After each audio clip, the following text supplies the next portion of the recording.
So our next session is entitled, What Happens in California Doesn't Stay in California. To lead us off and then moderate this session is Joel Perler. Joel is Assistant Business Development Manager at the Port of Long Beach. At the Port of Long Beach, Joel's responsibilities include promoting the port's facilities and services to current and prospective containerized cargo exports, promoting international trade and related economic development activities at various trade events and conferences nationwide, and developing a variety of export-based learning seminars and training programs. It's been very busy, I can imagine, lately. So please welcome Joel to the stage. Thank you.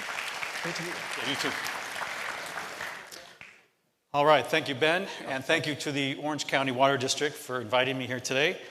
Thank you all to all of you for ditching work to be with us.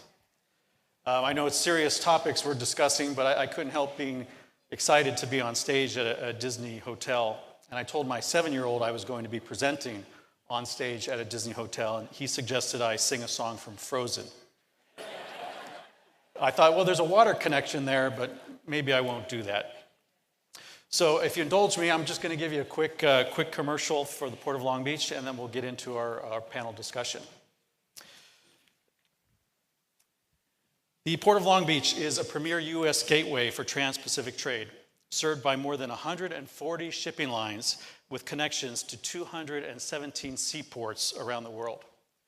With 450 employees, 3,200 acres of land, 35 miles of waterfront, and 6 container terminals, we are the second largest and busiest seaport in North America, behind our neighbor, the Port of Los Angeles. In 2014, the Port of Long Beach moved 6.8 million TEUs. Those are the big metal containers that you see on ships, on the docks, on trucks, and everywhere all over the California freeways. And that's a 1.3% increase over 2013. It amounts to $180 billion worth of goods, and it marked the 3rd busiest year in the port's history, and we've been open since 1911. The Port of Long Beach is a major economic force. We support 30,000 jobs in Long Beach alone, 316,000 jobs in Southern California, and 1.4 million jobs throughout the United States. We generate about $16 billion in annual trade-related wages statewide. Of course, if this drought continues, California ag exports will go down, and these numbers will be impacted. In fact, the export decline is already occurring. In 2013, we shipped 600,000 TEUs of California ag products. In 2014, that number fell to 500,000, a drop of 16.5%. For perspective, our overall exports declined only 5.9% during that same period. And keep in mind, we are just one port in the state of California. There are 11 ports that are shipping out ag product. But we are still an import nation, and we are receiving record numbers of containers. To stay competitive, we are spending more than $4 billion this decade alone on massive infrastructure projects. That's a huge investment, the biggest by any port in the country. These projects create 3,000 to 5,000 construction jobs, and many more will be added over time. The Middle Harbor project is our biggest at $1.3 billion. This fully automated 305-acre terminal will be one of the cleanest and most technologically advanced container terminals in the world. Its capacity will be 3 million TEUs with half the air emissions. At that output, if it were a port unto itself, it would be the 4th largest port in the country. We're also spending $1.2 million on the iconic Gerald Desmond Bridge, which carries 15% of all imports into the U.S.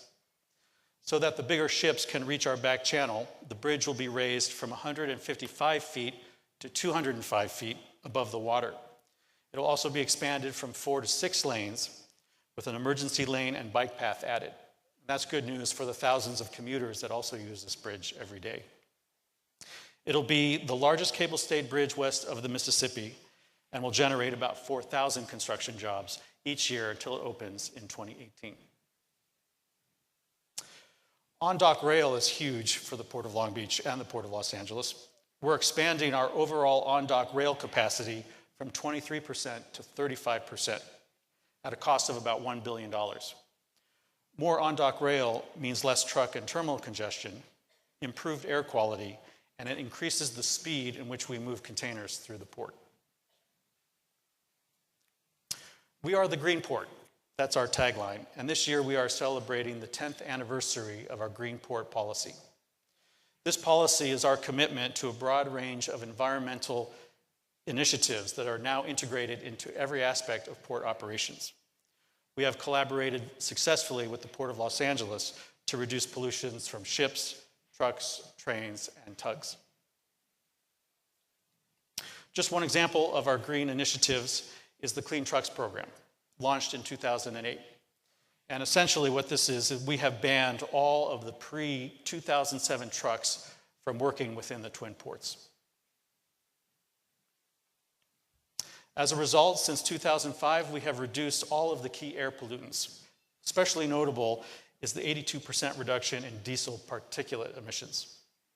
Keep in mind, these declines have occurred even as we are moving much more cargo than we did 10 years ago. We continue to electrify our operations with both business and environmental benefits. But with automation, we could see a quadrupling of our energy use over the next couple of decades, with costs exceeding $100 million per year by the year 2030. And the grid is old. All of this will have an impact on our business continuity, the port's bottom line, and our operations. So our board of harbor commissioners approved an energy policy with the goals of reducing the port's reliance on limited national resources, being prepared for energy interruptions, and working with our customers to implement mutually beneficial energy-saving programs. We talk about water at the Port of Long Beach, but in a different context than you might think. Water and sediment quality in our harbor used to be a big challenge, but has improved greatly over the last 40 years through increased monitoring, more aggressive regulation by state and federal agencies, better pollution source control, and dredging that has removed accumulated contaminants from the harbor. In 2009, our board approved the Water Resources Action Plan, or RAP. RAP is a planning document that supports programs promoting healthy water as well as preventing port operations from degrading current existing water quality. And with that, I thank you, and now I'm going to introduce our panelists.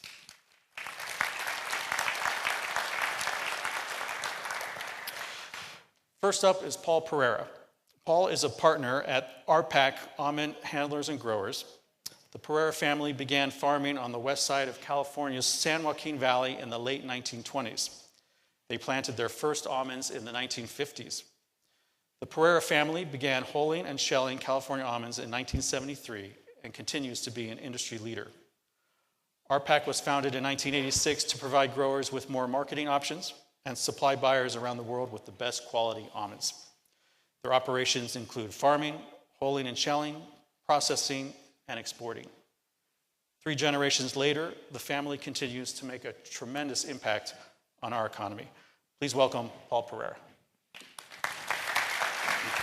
Thank you, Joel. Good morning. First off, I'd like to thank all of you for the opportunity to come down and visit with you today. As Joel mentioned, I'm a 3rd-generation farmer in the San Joaquin Valley. And before we talk about water a little bit, I'd like to talk about generational farmers such as ourselves. There's some staggering statistics out there that make you wonder why we continue generation after generation to work the soil and go through what we do to produce food and fiber for the world. First of all, 91% of the farms in California, there's a little under 82,000 farms, 81,700 farms in California, with an average size of 311 acres. The 311 is kind of important because less than 10 years ago, that number was 347 acres. So we can see that we're losing farm ground. We're losing some farmers. But 91% of us are family farms and partnerships. So we're not losing the acres to the big, huge corporate farms that so many times we get bad press about that's inaccurate. So 91% of us are family farms. However, most of us are not third generation or fourth generation. The chance of success from first generation family farm to second generation is only 33%. From second generation to third generation falls to just 17%. And when you try to go from third generation to fourth generation, it falls below 4% success rate. I've got a 5-year-old grandson that is fifth generation farmer on both sides of his family. What do you think his chances are of succeeding as a fifth generation farmer and agriculturalist in California? So those are some of the things that we look at in our family. My grandparents were immigrants from the Azore Islands, so we're Portuguese. I'm number 5 out of 7 kids, good Portuguese Catholic family with no television back then. And we grew up working on the farm. We grew up dirt poor, literally, but didn't know it. We had clean clothes, we had food, and we had a job. Our payment for the job was the clean clothes and the food and a great family life. And mom or dad making time to cart us around to baseball or football or altar boys or whatever in the heck we were doing. So this generational thing is really, really important to a lot of us that make it to the next generation. And then there's a lot of personal pride and personal pressure to see our children succeed to the next generation if they want to. And so many of our kids and grandkids just don't want to come back to the farm anymore. They've seen what their parents or grandparents have gone through the struggles of it all. And they're like, you know what? College life was pretty cool. I met some pretty cool people, a lot of cute girls. Bigger city's pretty nice. Yeah, Dad, I'll see you at Christmas. What's the answer? Well, I wish we knew. But as we go through these droughts and more problems we face with regulations and legislations and all those things, it's just a challenge to get our next generation back. And if we want to keep the family farm at 91% of California agriculture, we need to do that. So with that, that's a little bit of my background. I'm partners with my brother and sister-in-law in our business. We've been out there for a long time. Director Dick and Director Thomas have been to our facility on some tours up there. We love having them. I guess at the end of the day, when times are tough, farming kind of becomes much more of a way of life than it does a living. And so we love what we do. So anyway, that's a little bit of my background. We process and market almonds. We export primarily through Port of Oakland because they're closer to us. About 70% of our handle is export. The balance is North America. We go through a lot of challenges in regulations and food safeties and all those things. But farming and agriculture have been really good the last number of years. And I'll say this, kind of in closing, that if anybody in farming or agriculture cries poverty over the last few years, they're either a liar or they need to get the hell out of the business. Because farming has been good. And we'll talk about it a little bit later, what that means to the rest of the economy in California. But farming's been good the last few years. Not so good 10 years ago, but it's been good now. So with that, again, thank you, and I'll be quiet. Yeah.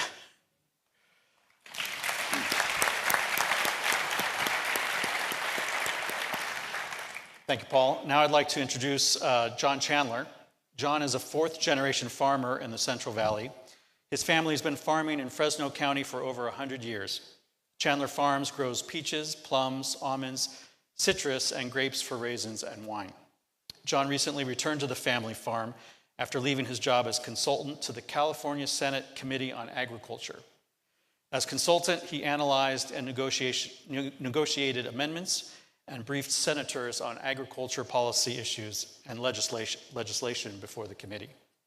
John graduated from Cal Poly San Luis Obispo with a bachelor's degree in fruit science. Please welcome John Chandler. Thank you. First of all, thank you for having us here come all the way from the Central Valley to talk to you about water. I know that video that we saw earlier about getting the Colorado River was really interesting. It just shows how tied in you are down here in Southern California to the water issue. We've been farming, my family, in the Central Valley for over 100 years. There's a funny story. We actually have the letter. My great-grandfather came over from Illinois in the dead of winter, and he was riding all over California looking at land, and he was in the Central Valley. And he was having a meal with some friends of his that were out here, and the kids went outside and played. And he said, you know what, if the kids can go outside in December and not have to wear their Mackinaws, this is where we're going to live. So that's how we ended up being where we are. The weeds were high, the ground was good. All we needed to do is get water on it. And luckily, there's been a lot of innovation with irrigation in California to allow that to happen. I myself ended up not going into agriculture right away. I was the fourth, would be and am now the fourth generation farmer. And I've recently returned after taking a slight detour doing politics and policy. I originally left because when I graduated college, I looked at agriculture, and at that time, it wasn't doing too well. And there weren't a lot of jobs for recent graduates, and there wasn't space for me on the family farm, so I needed to go out and get another job.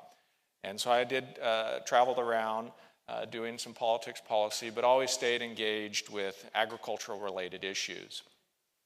And so one day, a couple of years ago, my dad calls me up and says, John, we need you to come back to the farm. I'm getting tired of farming. And so I had to make that choice. Was I going to be one of the 96% that said, nope, let's sell the farm, or was I going to try and be one of the 4% that Paul talks about that is going to come back? Well, I always wanted to go back to the farm, so I made that choice. Sometimes I ask, why did I make that choice? Since I went back to the farm, we've been in a drought, and that's caused a lot of headache. But on the flip side, farming has been good. What crops we're able to grow with the water we have been very profitable, and we've been able to make an ends meet and grow the farm so that I could come back to the farm, and now my brother and his family, and I have some nieces and nephews who hopefully we look at and say maybe they'll be the 5th generation.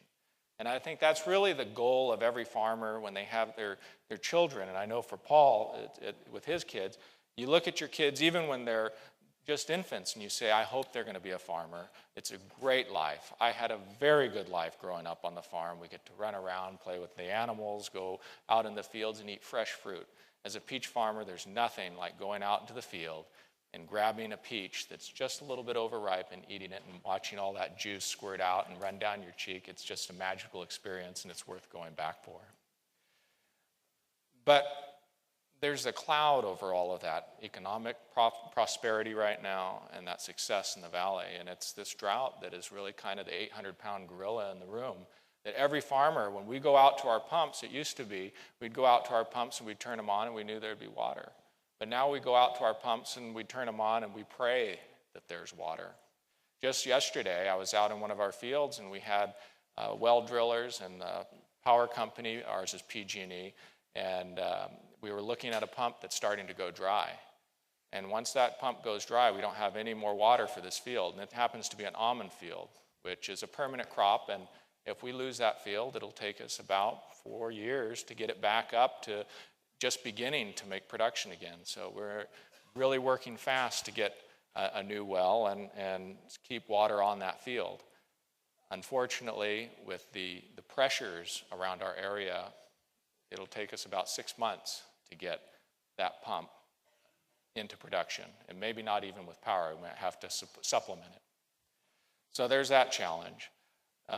But that's just on our farm. There's the larger scope of the change in how we're receiving our water.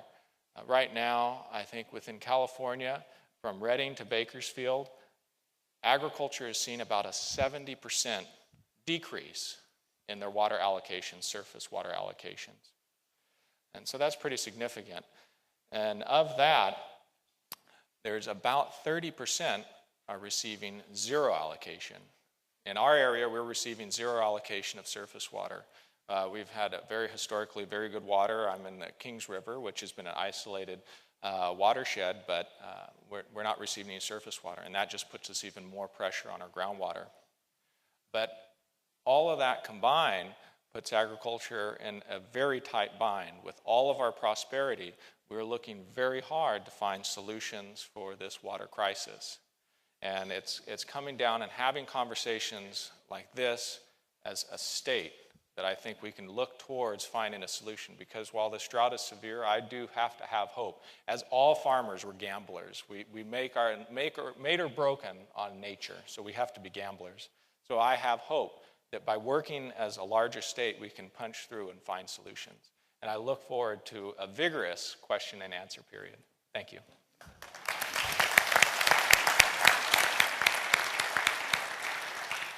All right, we'll open it up to the audience for questions, but I'd like to start it off. And Paul, this question's for you. Everyone's saying that almonds, not everyone, but we hear a lot that almonds are sucking California dry, that they require, I heard, 1 gallon per 1 nut. Can you talk about that, maybe bust some myths for us? So much for the softball question. Going right in. Get the left-hander out of the bullpen Yeah. right away. Well, the idiot that said an almond takes a gallon of water happens to be in this room, and he's a very dear friend of mine, and he said that here 7 years ago. And we had that discussion driving around on the way down. But he was right, except at that time he didn't finish the sentence because there's a whole bunch else that goes into that gallon of water, and I'll get to that in a second. But one of the main things is that almonds have come under this immense fire from the media of that we're horrible people and we're sucking the state dry of all the water. And one of the big problems is most of that information that's coming out is inaccurate. I mean, as short as 2 or 3 days ago, one of your esteemed writers down here in the LA Times put out an article that is completely wrong in its facts. In one of the early sentences of this article, he states that agriculture consumes 80% of the water. And that's just not true. Agriculture takes 41%. This year, a little less than that, of the water. So, I guess if you say something enough times, people will think it's the truth, but we all know that agriculture does not take 80% of the water. Also in this article, he talks about geographically, legislating geographically where we're going to grow certain commodities and certain crops, and specifically almonds, and that no almonds should be grown south of Sacramento because it rains more up there than it does in the San Joaquin Valley, and that they can be farmed on less water. So I called an agronomist up there, leading agronomist in Northern California. He happens to be the head agronomist for North Valley Ag Services. I said, okay, here's the numbers in this article. What say you? You're walking 10,000, 12,000 acres of almonds up there. So we went back and forth, and he says, well, certainly in a wet year, Chico's going to get a lot more rain than Fresno. There's no question. And we could use less water, but what you're missing is we'll use a foot or a foot and a half of water just in frost protection up there during bloom time and early formation of the nutlets. And that at the end of the day, they're really not using less water in Northern California than we are in the Fresno area. I'm not sure, where all the, he did state in the article he had some UC Davis contacts that had given him some of that information. And to my knowledge, UC Davis isn't growing any almonds in Fresno or Chico. So, I don't know. So I would just caution you to do the research when you see these kinds of numbers out there. Don't take it at face value. Hell, don't take me at face value. Do the research on the numbers I'm going to tell you today, please. I want you to substantiate it. I want you to feel comfortable that the numbers we're giving you are accurate. Back to this gallon for a kernel. One of the things that's missing out of that formula is the byproducts that are produced from the almond crop. So the almond has the outer hull, the inner shell, and then the kernel. That outer hull is used as livestock feed, primarily into the dairies, and it's a form of roughage. So as an industry, we'll make about 2 million tons of almond hulls that go into livestock feed. On a dry matter basis, which all feed is taken back to a dry matter basis, that is equivalent to 6 million tons of corn silage. Average yield on corn silage is 30 tons per acre. Average water consumption per acre to grow a 30-ton crop of corn silage is 3 acre-feet per acre. So the almond industry is actually producing livestock feed with a water value of some 600,000 acre-feet. And because you all in Orange County are the best conservers of water, that is equivalent to 1.8 million households per year in Orange County. That's how much water we're saving in the almond industry. I guess that's kind of like when your wife says she went to the store because there was a sale and she saved all this money. But truly, that's 200,000 acres of farmland, arable farm ground, that would have to be used to produce livestock feed for a wonderful, wonderful economic industry, the dairy industry in California. That ground can be used for something else, or in a case right now of the droughts, of the 2 million acres that has zero water allocation, it's just not having to be farmed. So 1.8 million households in Orange County equivalent. The other thing, a lot of things that we do in the almond industry, furthermore, on the byproducts, we'll also make about 400,000 tons of the inner shell. That shell is going to go to either livestock bedding or biomass power plants. If it goes into livestock bedding, ultimately it's going to get blended with manure or other things to make compost out of, and will be returned to the soil as a soil amendment. The sticks that come in from the field into our huller, sheller, those are ground and go to the biomass plants. So there's a lot of things going on there. We're actually a very, very green industry, and a large number of the almond processing facilities, hullers and shellers and processors, have gone to solar as a means of their electric supply. We have a 1.1 megawatt solar array.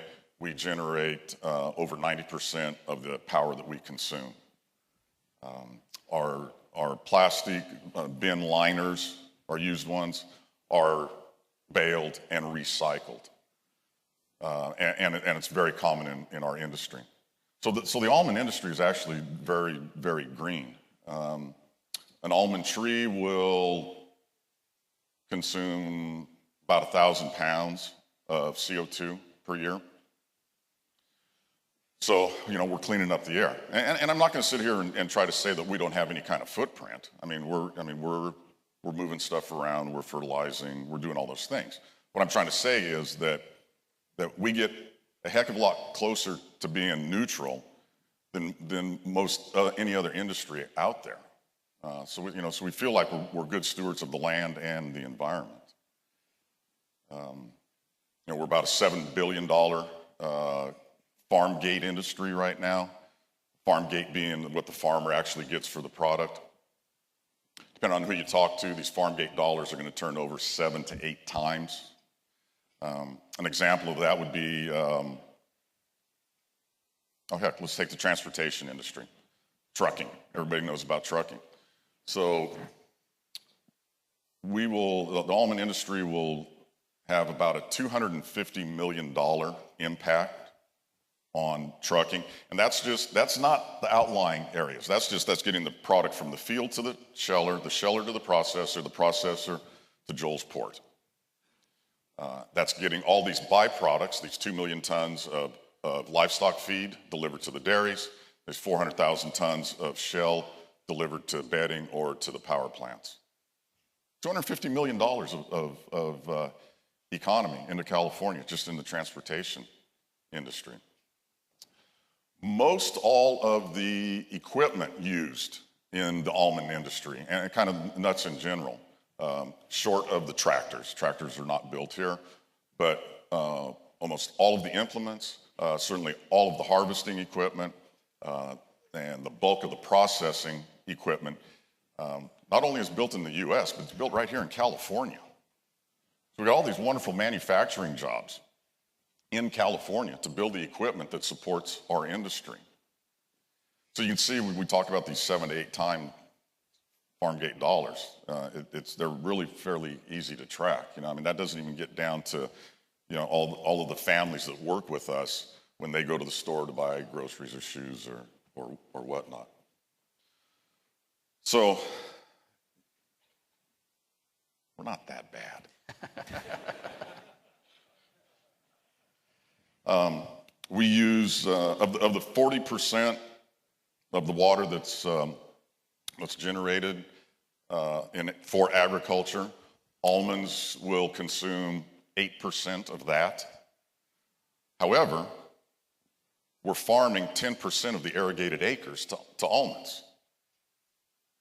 So if we're using less than a 1-for-1 ratio in this deal, how can we be the bad guys in water consumption? And again, it's just perception becomes reality, I guess, if it's said enough times. But those are facts. And again, please look them up. That information is available out there. We're farming 10% of the irrigated farmland, and we're using 8% of the ag water. And we're generating an awful lot of jobs and economy for the state of California. That was my short answer. Thank you, Paul. And there is some good news on the almond front. The almond export last year through our port was only down 7% compared to the rest of California ag at 16.5%. And of course, you hear that 90% of the world's almond supply comes from California. So. Yeah. 80%. 80% now. Because of the drought conditions, we were at 90 for a long time. We kind of hung in at 85 forever, and actually the almond acreage is down about 30,000 acres from last year. Trees that have been abandoned for lack of water because of the drought, and our production per acre has fallen out for the first time in a long time. Our per acre production has fallen off because of the water quality. It was Stephen that touched on it earlier about the Colorado River, the stuff you guys face down here with the Colorado River water is saltier than what comes through the Delta. What's coming through the Delta just isn't that good right now, and we're seeing pH levels in the mid-8s on water that's coming through the Delta. So these trees have really kind of taken a beating from the salt water, and our production is actually down. All right, John, we haven't forgotten about you. I got a question for you. You have great experience on the legislative side. Is Sacramento helping or hurting farmers, and how active are you in pushing them to help? I think Sacramento is trying to help, and they're trying to get their mind around this whole water issue. And it's very nebulous, especially for a politician that's looking at it as one of so many different issues. They don't really live water, and how do they understand it in an hour hearing or a 15-minute meeting? And so they're trying to help. So I'm going to give them a little bit of credit on that. But sometimes I get actually most of the time I get very frustrated with what Sacramento is doing, and I kind of wonder, it's like, well, why are they doing that?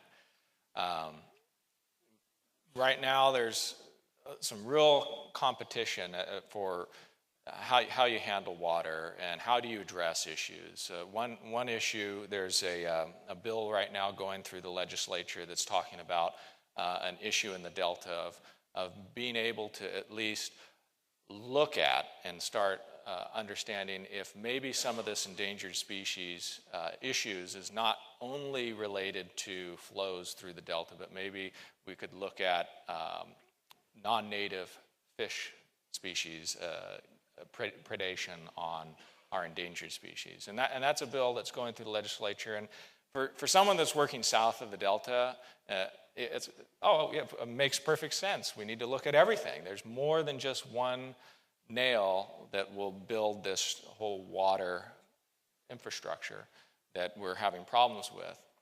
But it's having problems in Sacramento.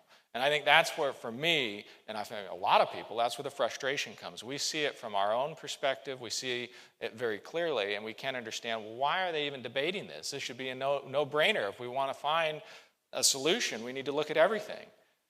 But then again, politics gets in the way sometimes of good policy. And we need to, as all of us, Southern California, urban, Central Valley, ag, urban, both, everyone working together. So, as I said, we need to work together to find a solution. I think that's where we're going to see something going back to Sacramento and forcing the legislature to have common sense and to say, what are our priorities in the state? Because in the end, that's what it's really coming down to. The article you talked about kind of sets the stage. And they say 80% of the water's for agriculture. Right now, that's trying to divide out and to allocate out water.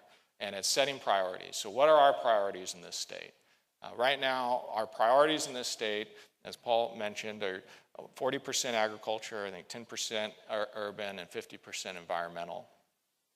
And that's worked for us for a number of years. But now that we're in this tight drought, how are we going to look at that? And are we going to be making adjustments in that? Are we going to shrink ag? Are we going to shrink environmental or shrink urban? Or are all they going to get shrink equally, differently? And that's the debate that needs to happen. And in all honesty, it's a debate that needs to happen here between the interest groups before we take it to Sacramento. Because there's a lot of reaction up there that happens, and everyone feels obligated. I need to do something for my constituents. I need to show results, and they need to act fast. Sometimes quick solutions aren't necessarily the best solutions.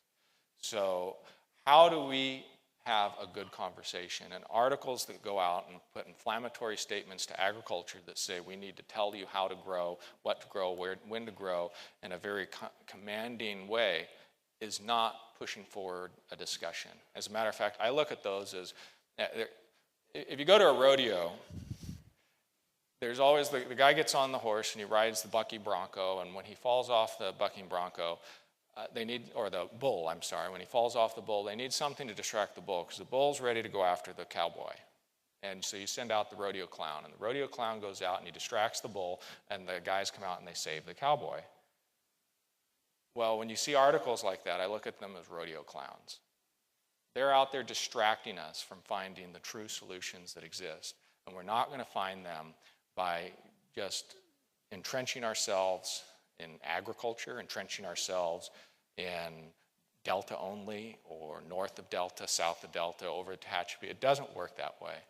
I mean, we need to look at a message to Sacramento that California's water problem is something that all of California needs to come together. We all might take a little bit of a hit, but we need to look at outside issues other than just what are our inflows into a river. Is that going to be what we're going to do to save a species? Well, maybe there's something else we need. Let's broaden our horizons, let's make a bigger tent and find a future, because if we just rely on Sacramento to come up with a solution, I can guarantee you we're going to be frustrated.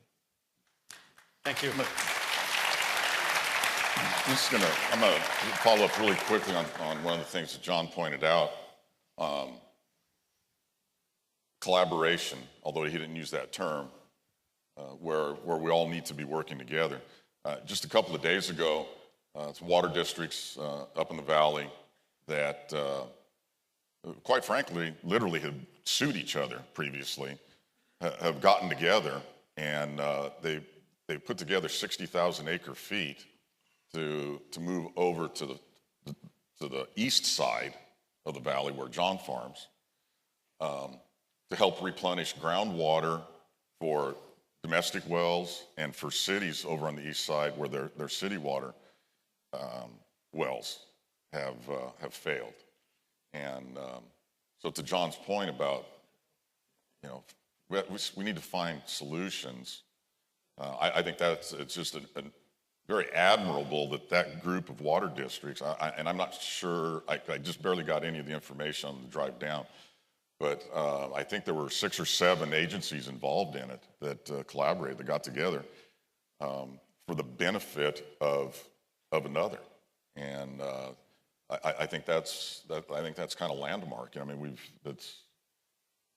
from our standpoint, it's wonderful that those agencies were able to work it out for that benefit. I'd like to re-quote you, if I may, John, and Sacramento needs to have common sense. I'll just throw that out there. Let's take some questions for the audience. We might have time for a couple. Anybody have a question? Yes, sir. Yes, as third and fourth generation farmers, and knowing that we are facing this water shortage into the future, if you had to choose among all the crops that you grow, basically to reduce production or take some of the land out of the production, which one would you take out? If I had to choose a single crop to keep growing or to take out? Or multiple crops in order to meet the water supply that you have. When it comes to making our cropping decisions, we're making those decisions right now. And I'll tell you one crop that we're going to keep. We have peaches, plums, grapes, and almonds and citrus. We're starting to take out our stone fruit.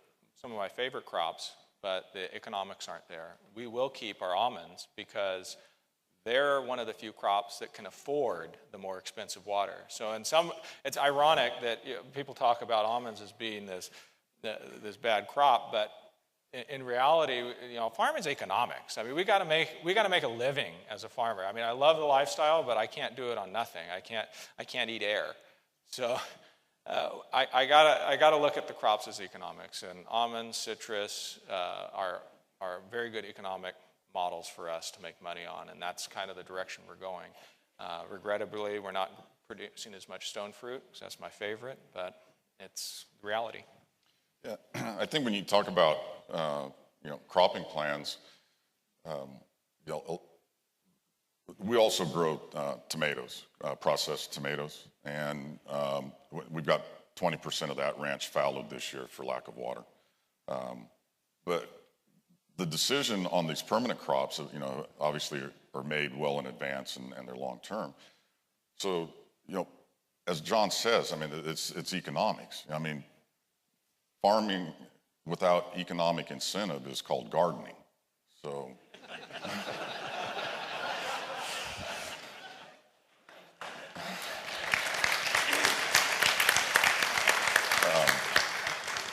So we've as time has gone on over the years, early on, we were farming in general. We were accused of, you've got these low value crops out there. You're putting all this water on. Okay, so we're not farming wheat and cotton on that land anymore. We're farming high value vegetables and permanent crops. So I think that's part of the answer to your question, is that agriculture as an industry has moved to the higher valued crops, and as John said, that's going to be your decision. Yes, sir.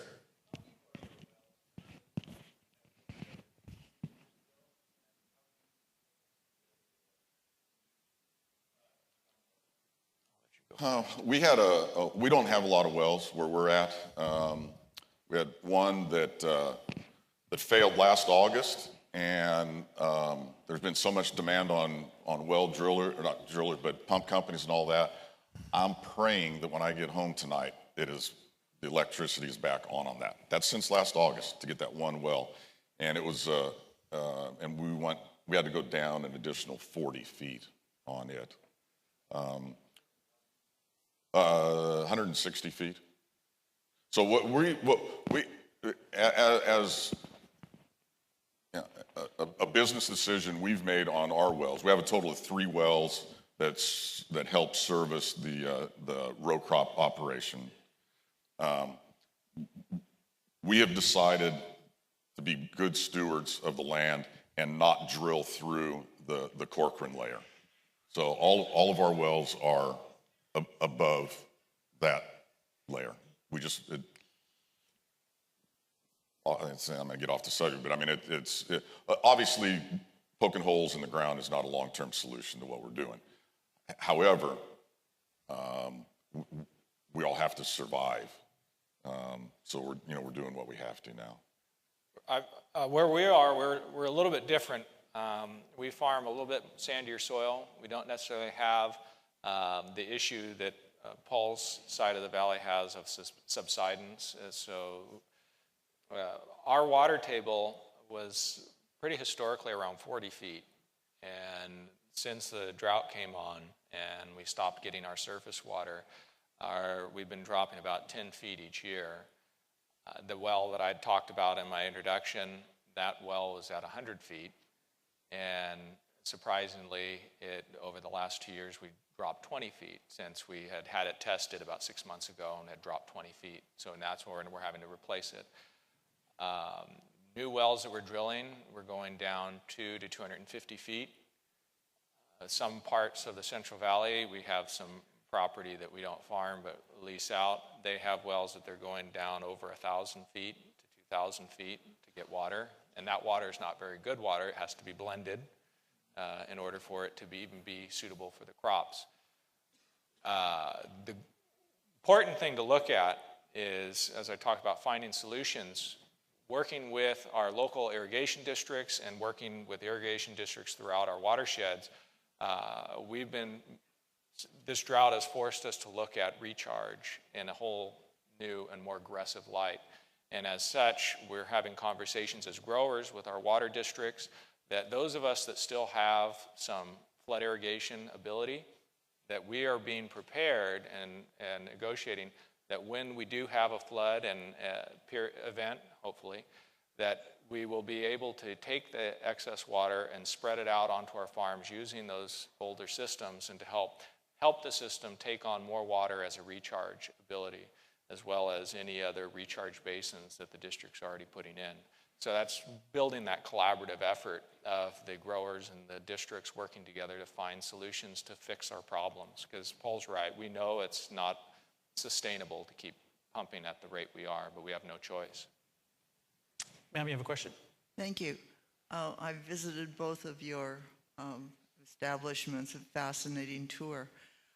And you've answered some of these questions, but could you just give us an overview, go back 20 years and tell us the quantity of water that you were dealing with at that time and how that has changed along with your management practices over these past years, to just give us an idea of how the farming practices have changed as far as management of water. Thank you.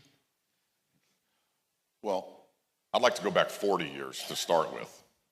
So in the 1977 drought, we had a 25% allocation, water allocation. So on the west side, we've been doing this for 40 years, struggling for allocation and in the federal districts. But yeah, 1977, remember it like yesterday. And the difference is, in 1977, we had a 25% allocation. We farmed 25% of the acres. of the row crop acres.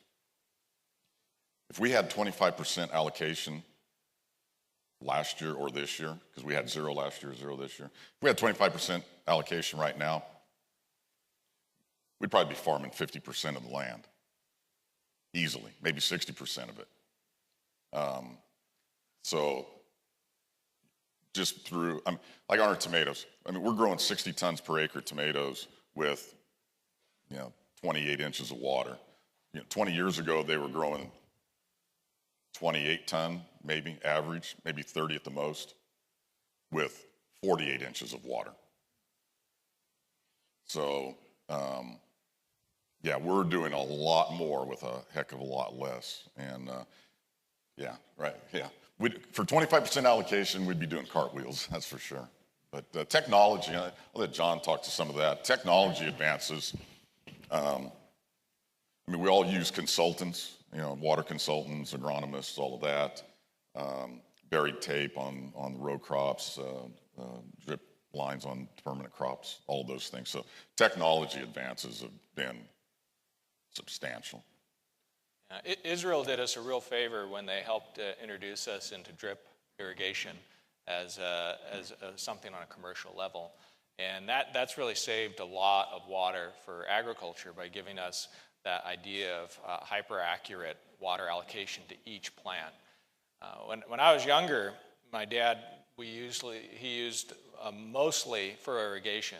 And it takes a lot more work. When I was a little kid, I'd have to go out and irrigate, and you really had to know what you were doing. You couldn't let that water just shoot down there and go to sleep, and you had to pay attention. Now with the modern systems, you turn on your pump and you check, make sure there's no leaks, and you're getting the water out there. So it's a lot more accurate. But agriculture, we're innovating constantly. Right now they're utilizing drones, and the whole drone industry is starting to see agriculture as a huge potential. We cover a lot of acres, and drones can do that by looking at what the stress of the plants are, and we can find out what areas of the field are getting stressed based on different soil types, or if there's a plug in our irrigation system. When I came back and my brother came back to the farm, one of the first things we did is we went out and purchased what's called a pressure bomb, and it's a device that you use to test how much water the actual plant is needing at that moment. And rather than historically you'd look at what is your soil moisture, how much water you have available in the soil, this goes right from that step into the plant. So now we're looking at where our source. So are we getting the water to the plant? When do we need to irrigate? When do we need to stop irrigating? And we're giving the plants a lot more of just the water it needs. And that's showing itself in the increased production. As we figure out how much water the plant needs, we're not overwatering it and stressing it, and we're not underwatering it and stressing it. We're giving it exactly the nutrients it needs. And all of that technology from drones to the hyper-accurate irrigation systems to pressure bombs help us in that. Thank you. I don't want to be between you and your break, so let's thank our panelists one more time. Good job.